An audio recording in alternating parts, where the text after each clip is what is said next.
Rawhide Adventures had trained thousands of riders on the finer points of riding adventure bikes off-road. But the California-based company also offers a number of guided tours. Recently, Moto USA tagged along for the 2-day Basecamp Alpha Tour through California's Mojave Desert. The Basecamp Alpha trek can be taken as a standalone tour, but most participants, including ourselves, tacked it onto Rawhide's Intro to Adventure training. So we survived the intro class here at Rayhyde Adventures, and now we're getting geared up to go on Basecamp Alpha. What this is a 2-day trek through the Mojave Desert where we test all the skills that we've learned in class. So let's go for a ride. The tour allows students to put their newly acquired off-road skills to work in the real world, and this is where the training turns into true adventure. The tour begins at Rawhide headquarters near Castaic, California, then heads inland tracing the route of the California Aqueduct through the Mojave, with the proliferation of giant windmills marking the passage. The easy dirt road is a fun introduction to higher speed off-road riding.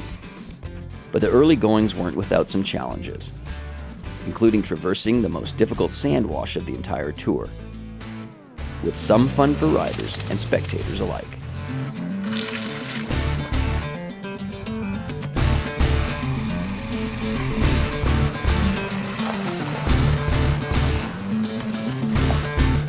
So, as you can see behind me here, is called Red Rock. It's one of the stops on day 1 of the Basecamp Alpha adventure here with Rayhyde Adventures. You know, you're seeing the students, including myself, we're just putting together all the things that we've been taught during the intro course.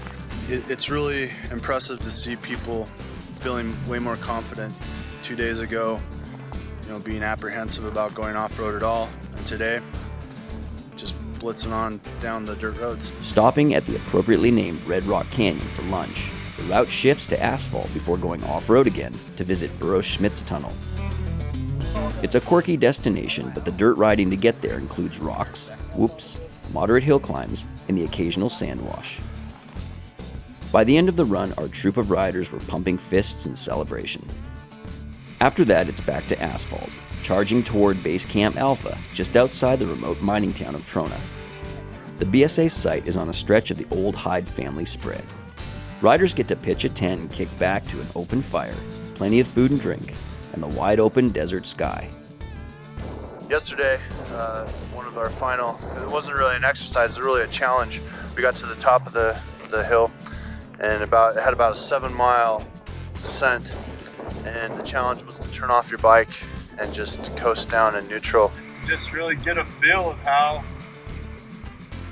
it works. It really is like a 520-pound mountain bike right now. A brisk morning sees the group head off to the Pinnacles, a distinctive rock formation in the barren desert surrounds, where the group plays on the numerous dirt side roads. Then it's back to the pavement, making time to visit the quasi-ghost town of Randsburg.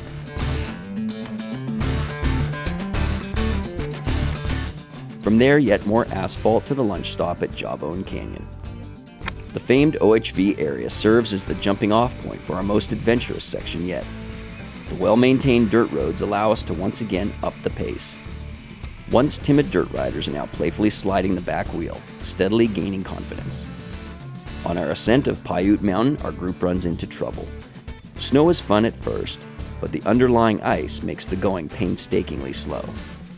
After a slew of crashes and the light is starting to fade, a sense of urgency gets the group hustling.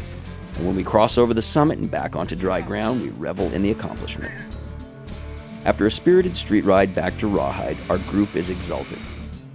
The Intro to Adventure class made us more confident in the dirt, but the Basecamp Alpha tour made us feel like true adventurers.